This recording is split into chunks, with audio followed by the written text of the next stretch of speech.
Today in this video I'm going to teach you a communication technique which is extremely powerful and which I personally use almost every single day.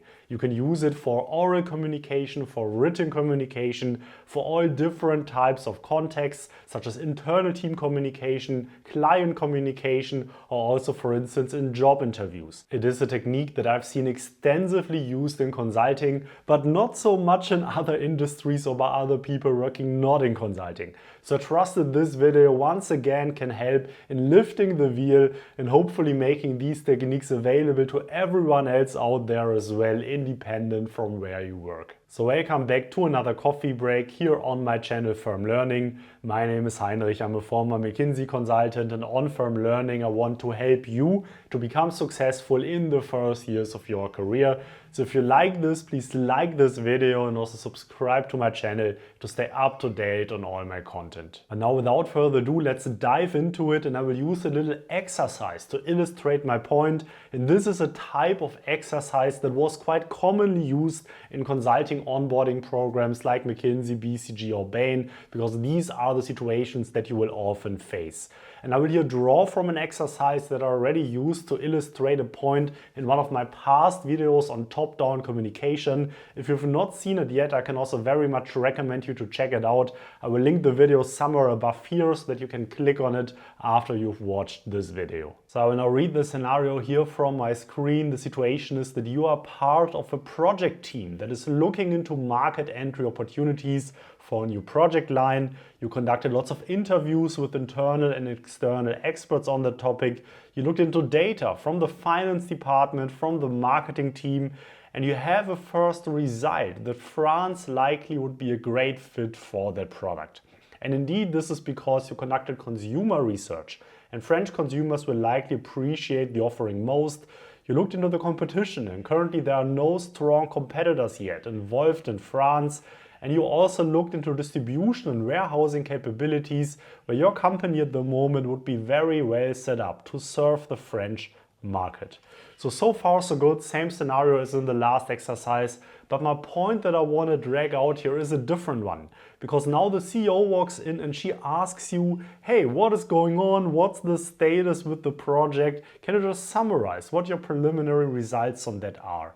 So how would you answer this? And this time now I do not want you to think about the top-down communication concepts, because we covered these already in this other video, but I want to focus on a very specific different point. So if you want, feel free to pause the video now and think for an answer for yourself. How would you reply to such a question? But now let's look into a sample answer. What could you have said in this situation? And here, let me just read this out. Our current hypothesis is that France would be the best fit for our product line.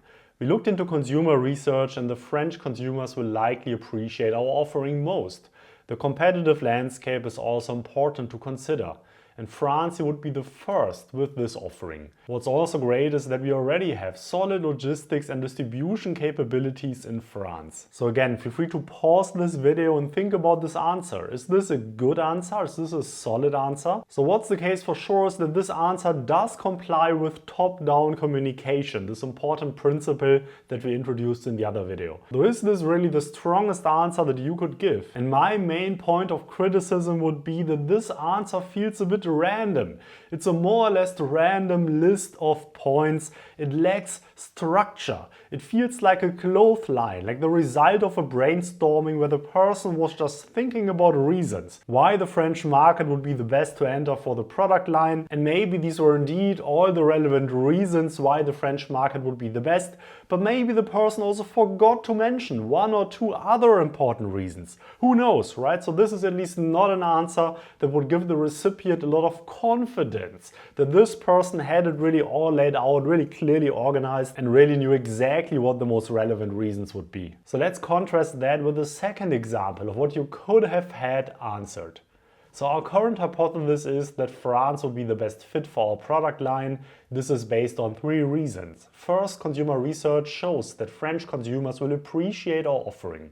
Second, the competitive landscape in France is not yet developed. We will be the first with this offering. And third, our logistics and distribution capabilities are well set up to serve the French market. What do you think about this answer option? Is this a better way of answering this? I would argue yes, this is the case, because this answer not only follows top-down communication, but this answer also follows the so-called rule of three.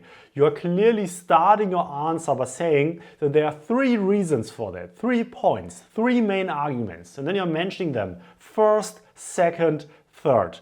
And I hope you agree that this feels much more structured, much more well organized than just randomly starting to talk about a first point and then later maybe a second point and then another one and another one, and it all feels like brainstorming. When you compare the answers next to each other, they seem very similar. What has been said is very, very similar indeed. But trust me that the choice in example number 2 will be perceived as much more structured, much more well organized. And this is true up to the point that in consulting this was so frequently used that it was considered almost a meme.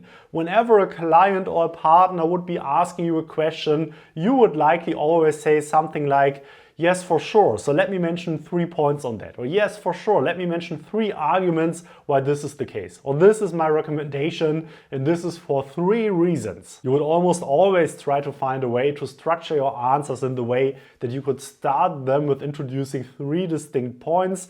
And here the truth is, in most of the cases, you did not really had 3 points like that ready in your head when you just started beginning giving this answer. You would in most cases just start with a first reason, and then likely a second reason is what you would be able to easily come up with as well. And then just on the way you would try to come up with a third point, a third reason. And my experience is if you practice this and do this regularly, you will almost always be able to mention a point number 3, even though maybe this third point is not the most relevant, the most important one that you could have said. But I do know that the biggest fear that people have when answering questions like this is that they cannot come up with a third point on the way. So let me share 2 things that you can almost always say as a third point if you really cannot come up with anything else that is more content related on the way. And the first suggestion is to talk about next steps. So what you can almost always say as a third point is, what will you do next? What are the next things you will look at? When is the next meeting where you need to have this all ready? Talking about next steps is so easy because there's almost always a next step. You're almost never completely finished with a piece of work on an analysis. So definitely something that should be able to help you out here. And my second suggestion would be to talk about risks or downsides or doubts that you still have. So maybe you looked into something, you are coming to a conclusion and you're talking about point 1 and point 2 of that conclusion. But then in most cases, there will be something where maybe you will need to look into further, you're not 100% sure about, or you see a certain risk, a dependency where your progress is dependent on the work of another person, maybe another colleague or another client. So these are things that you should always be able to say as a point number 3 if you really cannot come up with anything else that would make sense. This rule of 3 is really extremely powerful and very, very often used in consulting. By the way, not only by associates or project leads, so maybe the more junior consultants, but especially also by the partners. You will see partners and senior partners use this rule of 3 all the time, both in team communication, but also in communication to the clients. So trust that this alone should be something that should make you think whether this isn't maybe worth at least trying for you for your work routines as well. But of course, I would also be interested in your experiences. What do you think about the rule of 3? Did you already use it in the past? Where does it work? Or maybe doesn't it work that well? Let us know in the comments. I trust this will be helpful for every single person in the From Learning community. So if you took any value out of this video, please destroy the like button for the YouTube algorithm and also subscribe to the channel and turn on notifications to stay up to date on all my content. Big thanks to all the members of From Learning. You're really helping me out here on the channel. Thanks for that. And feel free to also follow me on LinkedIn, Instagram, TikTok or Twitch. You find links to my socials below in the video description. I release videos every single Saturday, so see you again next week. Until then, bye bye, all the best to you. This is Heinrich from Learning.